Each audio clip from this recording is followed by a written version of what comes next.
Physics with Deepak Kumar में आपका स्वागत है और आज हम डिस्कशन करेंगे चार्ल्स के नियम का सेकंड लेवल।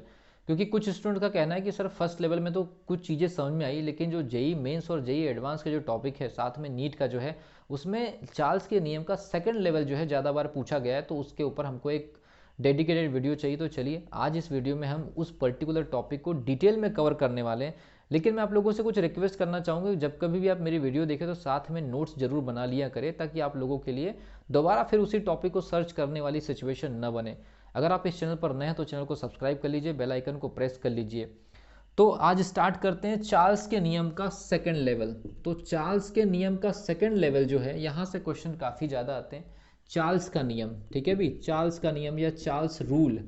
तो चार्ल्स रूल में देखते हैं क्या चीज़ें हैं और सेकंड लेवल में क्या है। तो थोड़ा सा हल्का सा मैं हिंट दे रहा हूँ। जो फर्स्ट लेवल में एक आपको पिस्टन सिलेंडर अरेंजमेंट चाहिए होता है। आपने पिस्टन सिलेंडर अरेंजमेंट के अंदर सिलेंडर में आपने क्या कर दिया, आइडियल गैस फिल कर दिया। आइडियल गैस, तो आपने आइडियल गैस मतलब आदर्श गैस आपने इसके अंदर भर दिया, आदर्श गैस। उसके बाद फिर चार्ल्स के नियम की सारी प्रोसेस को आपको समझा दिया था मैंने, वो प्रोसेस आपको पता ही है। और वो होता है आपका T1/T2 is equal to V1/V2। तो यहाँ तक जाकर के हम लोग रुके थे और आज हम डिस्कशन करेंगे, क्योंकि मैंने प्रीवियस वीडियो में वहाँ एक क्वेश्चन जरूर छोड़ा था कि टेम्परेचर बढ़ाने से आयतन बढ़ता है, तो कितना टेम्परेचर बढ़ाने से कितना आयतन बढ़ेगा, ये सबसे बड़ा क्वेश्चन था। और आज की इस वीडियो में जो हम डिटेल में डिस्कशन करने जा रहे हैं वो पूरी तरह से इसी टॉपिक पर बेस्ड है, ठीक है भी। तो कितना टेम्परेचर बढ़ेगा उससे कितना आयतन बढ़ेगा, ये सबसे बड़ा मैटर है। कितना टेम्परेचर से कितना भाग आयतन का बढ़ेगा और वो कौन से वाले आयतन का बढ़ेगा। तो सबसे पहली कंडीशन, एक फॉर्मूला चार्ल्स ने डिराइव किया और वो फॉर्मूला था आपका Vt is equal to V0 1 plus T/273.15।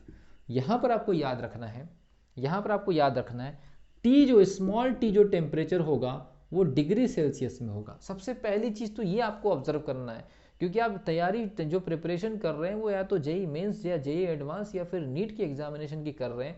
यहाँ पर नॉर्मल तरीके से अगर आपने एक भी मिस्टेक की तो गया।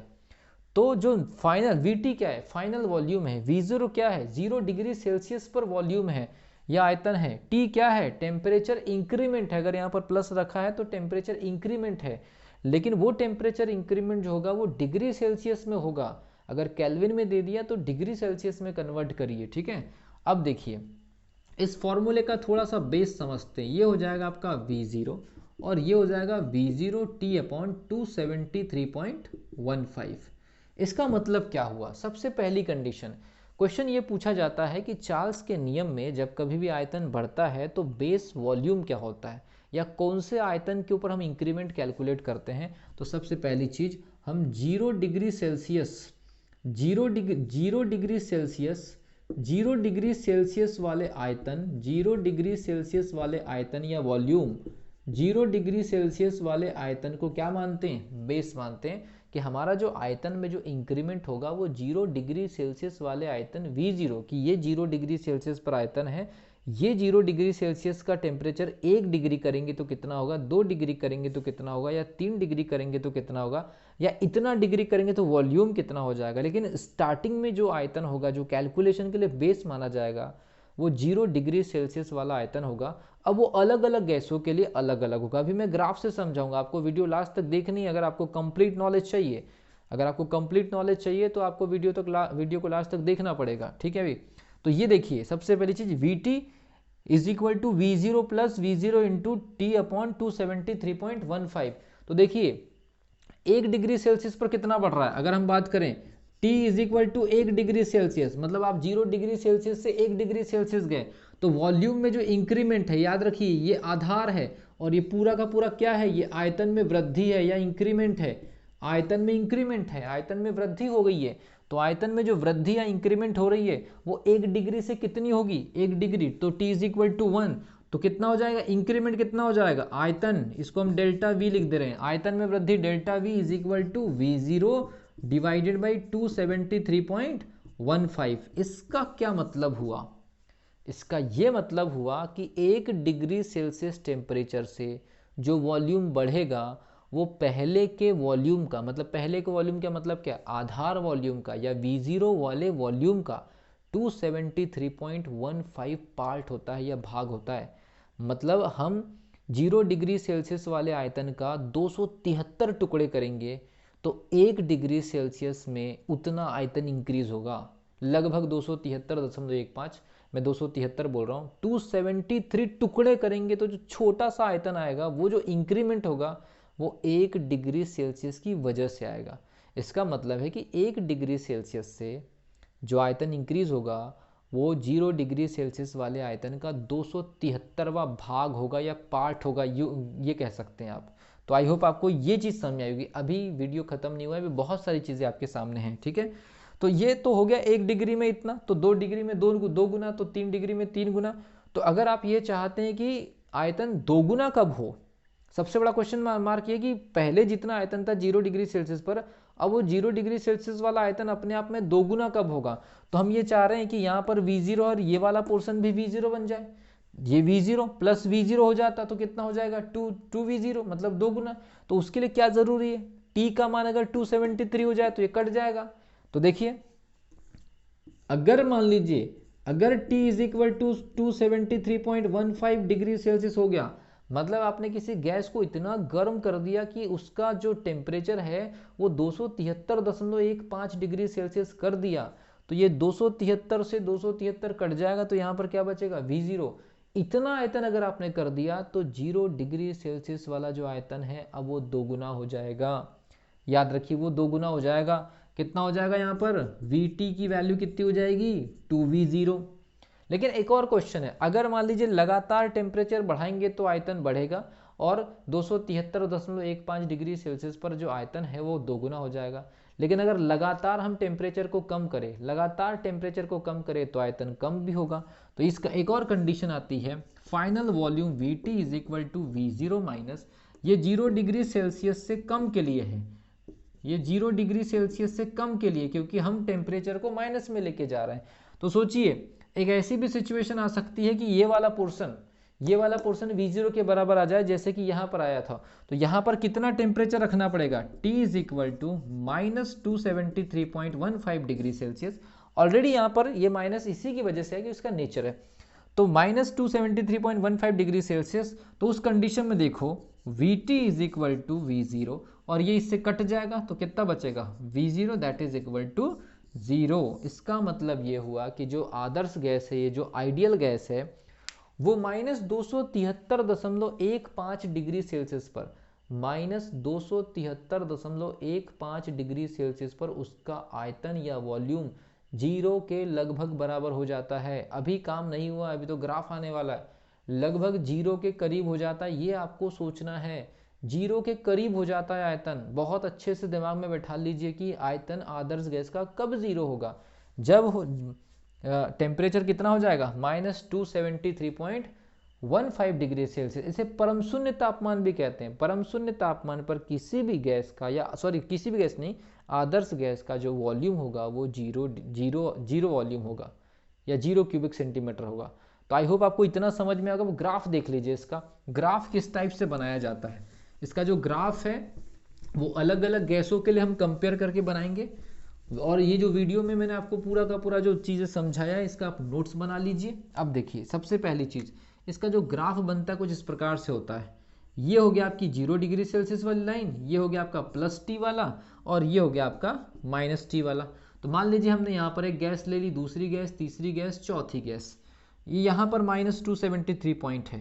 तो ये याद रखिए हमेशा, ये लाइन को मैं थोड़ा सा सीधा बना दे रहा हूँ, ये हमेशा याद रखिए, ये हमेशा याद रखिए। स्टार्टिंग सबकी -273 से ही होगी, लेकिन 0 डिग्री सेल्सियस पर स्टार्टिंग सबकी -273 डिग्री सेल्सियस से होगी, लेकिन 0 डिग्री सेल्सियस पर सभी गैसों का जो आयतन होगा, नेचुरली जो वॉल्यूम होगा वो अलग अलग होगा, ठीक है, क्योंकि हर गैस का एक अलग केमिकल स्ट्रक्चर होता है, इस वजह से। तो हमने एक गैस के लिए G1 गैस, ये हमारी G2 गैस, ये हमारे लिए G3 गैस, ये हमारे लिए G4 गैस। तो याद रखिए, जो ग्राफ जैसा जा रहा है वो ग्राफ वैसा ही जाएगा आगे, इस टाइप से। आगे, ये इस टाइप से जाएगा, ये इस टाइप से जाएगा, ये इस टाइप से जाएगा। अब देख लीजिए आप इस पूरी कंडीशन के अंदर आप देख लीजिए, और यहाँ पर हमको क्या काम करना है, कोई भी आर्बिट्ररी एक टेम्परेचर ले लेना है, कोई भी टेम्परेचर आप ले लीजिए जिसमें सभी लाइन कट जाए।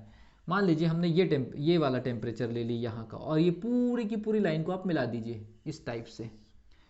अब यहाँ पर आपको क्या देखने को मिल रहा है, ये पहली गैस के आयतन में इंक्रीमेंट है, यहाँ से ये पहली गैस के आयतन में इंक्रीमेंट है, ये वाला इंक्रीमेंट, ये वाला इंक्रीमेंट, पहला इंक्रीमेंट।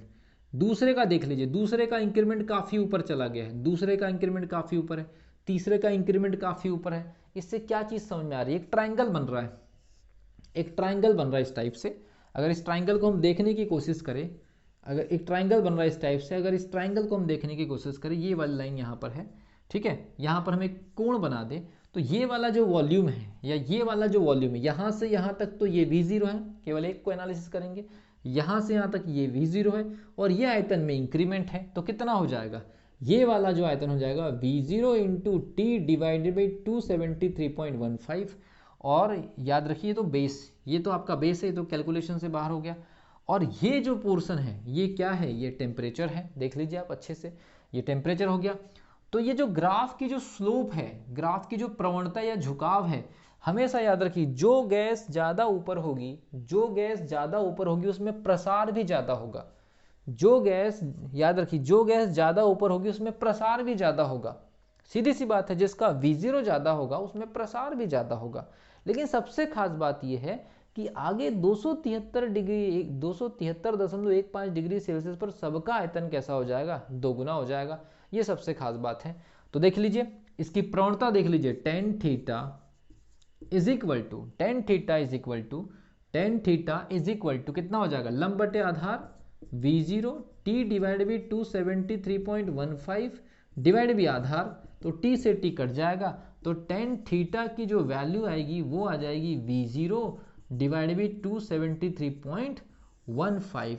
तो ये हो गया ग्राफ की प्रवणता। अब जिस गैस का 0 डिग्री सेल्सियस पर आयतन ज़्यादा होगा उसके लिए प्रवणता का मान ज़्यादा होगा, उसके लिए कोण का मान ज़्यादा होगा। तो इसीलिए इन स्टार्टिंग सबकी यहाँ से होगी -273 पॉइंट से, स्टार्टिंग -273.15 से सभी की स्टार्टिंग होगी, लेकिन 0 डिग्री सेल्सियस पर सभी का आयतन अलग अलग होगा, तो उनका जो ग्राफ का जो स्लोप बनेगा वो भी अलग अलग होगा, वो भी अलग अलग। और जो हल्की गैस होगी वो ज़्यादा प्रसारित होगी, जो हल्की गैस होगी वो जिसका मॉलिक्यूलर वेट कम होगा वो ज़्यादा प्रसारित होगी, और जो ज़्यादा प्रसारित होगी उसका 0 डिग्री सेल्सियस पर आयतन कैसा रहेगा, ज़्यादा। कुल मिलाकर के अगर हम बात करेंगे M1, M2, M3, तो M4, तो M4 का मास सबसे कम, M3 उससे ज़्यादा, M2 उससे भी ज़्यादा, और M1 का मान सबसे ज़्यादा। जिस गैस का मॉलिक्यूलर वेट सबसे ज़्यादा होगा वो गैस नीचे, जिस गैस का मॉलिक्यूलर वेट थोड़ा सा कम होगा वो गैस ऊपर। जिस गैस का मॉलिक्यूलर वेट कम उस गैस का नेचुरल वॉल्यूम 0 डिग्री सेल्सियस पर ज़्यादा, और जिसका 0 डिग्री सेल्सियस पर आयतन ज़्यादा उसके लिए ग्राफ की प्रवणता भी कैसी होगी, क्योंकि ज़्यादा, तो V0 सबके लिए अलग अलग होगा, इसीलिए प्रवणता ग्राफ की कैसी आएगी, अलग अलग आएगी। तो इस टाइप का जो एनालिसिस होता है इसमें कई प्रकार के क्वेश्चन पूछ लिए जाते हैं।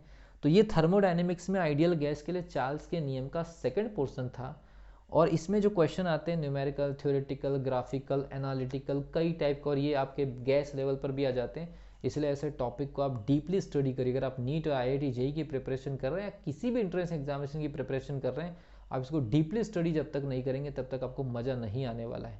आई होप आपको समझ में आएगा। अगर वीडियो अगर अच्छी लगती है तो मेरे फ्रेंड सर्कल में जरूर शेयर करिए, नोट जरूर बनाइए मेरे वीडियो का, आपको बेनिफिट मिलना ही मिलना है। मिलता हूँ अगली वीडियो में, तब तक के लिए wish you all the best.